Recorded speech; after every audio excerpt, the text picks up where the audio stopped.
রাধে রাধে বন্ধুরা, এখন সময় সকাল 6টা। এই যে গোপুসোনা উঠে পড়েছে। গোপুসোনার সকালের সেবা দিয়ে আমি আমার বন্ধুদের সাথে কলকাতা থেকে মায়াপুরের উদ্দেশ্যে রওনা দিচ্ছি। আমরা 4 বন্ধু মিলে গাড়ি করে ইস্কন মন্দির দেখতে যাচ্ছি। অনেক দিন বাদে দেখা, তাই প্রচুর গল্প আর আড্ডা দিতে দিতে আজকের সময়টা কাটাবো। চলুন আপনাদেরও দেখাই আজকের দিনটা আমরা কিভাবে কাটাচ্ছি। দমদম থেকে কল্যাণী এক্সপ্রেস হয়ে গাড়ি করে মায়াপুর যেতে ওই ধরুন প্রায় 2.5 ঘন্টা মতো সময় লাগে। খুব সুন্দর রাস্তা। গল্প করতে করতে কখন যে মায়াপুর চলে এলাম একেবারেই বুঝতে পারলাম না। ওই যে দেখা যাচ্ছে ইস্কন মন্দিরে নীল রঙের চূড়া। এই চূড়াই দূর থেকে ভক্তদের আকর্ষণ করে। মনে হয় কখন গিয়ে ওখানে পৌঁছাবো। পার্কিংয়ে গাড়ি রেখে আমরা মন্দির প্রাঙ্গণে প্রবেশ করলাম। দেখুন, এটা মন্দির প্রাঙ্গণ, কি সুন্দর। প্রথমেই আমরা দুপুরের ভোগ প্রসাদ খাওয়ার কুপন কেটে নিলাম। এখন আমরা যাচ্ছি মূল মন্দির দর্শন করতে। এই যে দেখুন, ইনি আমাদের ভক্তি বেদান্ত স্বামী প্রভুপাদজি, ইস্কন মন্দিরের প্রতিষ্ঠাতা। আর এই সেই নতুন নির্মীয়মান মন্দিরের নীল চূড়া। আপনাদের আরও একটি কথা জানিয়ে রাখি, মন্দিরে প্রবেশের আগে এখানে জুতো, মোবাইল সব জমা করে রাখতে হয়। এই যে দেখছেন, এখানে আছে টেম্পল অফ ভেদিক প্ল্যানেটোরিয়াম সেভাবুদ। আর এই যে মায়াপুরের চন্দ্রোদয় মন্দির। এখন মোবাইল রেখে মন্দিরে প্রবেশ করছি। মন্দির থেকে বেরিয়ে আবারও আমরা সকলে মিলে কিছু ছবি তুলে নিলাম। এখান থেকে টোটো ধরে আমরা এখন ইস্কনের গোশালা দেখতে যাচ্ছি। মন্দিরের ভিতরের পরিবেশ এবং রাধাকৃষ্ণের মূর্তি এত সুন্দর, যদি আপনাদেরও খানিকটা দেখাতে পারতাম তাহলে আমার খুবই ভালো লাগতো। মন্দিরের ভেতরে রাধাকৃষ্ণ অষ্টসখীর সাথে বিরাজমান। যেমন সুন্দর মূর্তিগুলি, সেই রকম সুন্দর তাদের সাজ পোশাক। দেখে চোখ ফেরানো যায় না। নৃসিংহদেবের মূর্তিটিও অপূর্ব। মন্দিরের ভিতরে প্রভুপাদজির মূর্তিটিও এত সুন্দর যে দেখে মনে হচ্ছে আজও তিনি আমাদের মধ্যেই আছেন। পাশের ঘরেই আছে খুব সুন্দর পঞ্চতত্ত্ব মন্দির। সেখানেও আমরা দর্শন করে পরিক্রমা করলাম। কিছুক্ষণ মন্দিরে বসে হরিনাম গান শুনলাম, তারপর মন্দির থেকে বেরোলাম।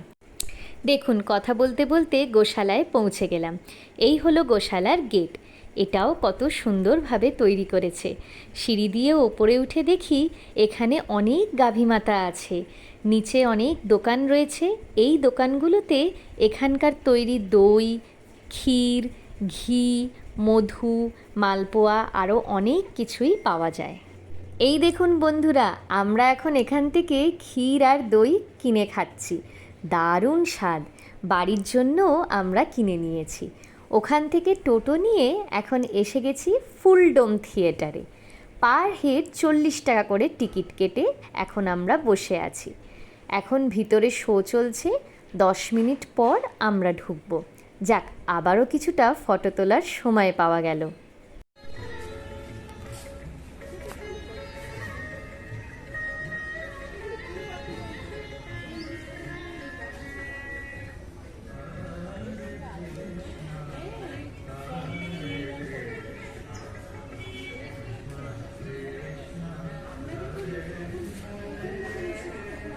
हरे कृष्ण मायापुर फूल डोम थिएटर अब सभी दर्शनार्थी के लिए खुला है। आप में से থিয়েটার হলে 20 মিনিটের মহাপ্রভু শ্রী চৈতন্যদেবের খুব সুন্দর লীলা দর্শন করার পর এখন যাচ্ছি শ্রী প্রভুপাদজির পুষ্প সমাধি মন্দির দর্শন করার জন্য। বন্ধুরা দেখছেন, রাস্তার ধারে কত সুন্দর দোকান। এখানে তুলসীমালা, জপমালার ব্যাগ, গোপালের জামা, ময়ূর পালক, পাঞ্জাবি, গোপী ড্রেস আরও অনেক কিছুই পাওয়া যায়। আর এখানে নিরামিষ অনেক খাওয়ার দোকানও আছে। মন্দিরের পাশ দিয়ে হাঁটছি আর এই চূড়াটা ক্যামেরাবন্দি করছি। সত্যি দেখে চোখ জুড়িয়ে যাচ্ছে। ওই যে দেখা যাচ্ছে প্রভুপাদজির পুষ্প সমাধি মন্দিরের চূড়া। এখানেও মোবাইল, জুতো বাইরে রেখে মন্দিরে প্রবেশ করতে হয়।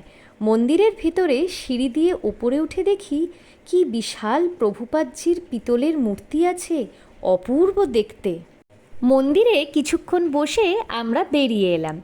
এখন যাচ্ছি মন্দিরের মেন গেটের সামনে দিয়ে। খুব সুন্দর গেটটা। গেট দিয়ে ঢুকেই ডান দিকে ভোগ প্রসাদের কুপন কাউন্টার, আরেক দিকে আছে প্রভুপাদজির ভজন কুটির। আমাদের ভোগ প্রসাদের কুপন ছিল ঈশ্বরদান ভবনের। এখন যাচ্ছি আমরা ঈশ্বরদান ভবনের দিকে। এইখানে থাকার জন্য অনেকগুলি ভবন আছে ও প্রসাদ গ্রহণেরও সুব্যবস্থা আছে।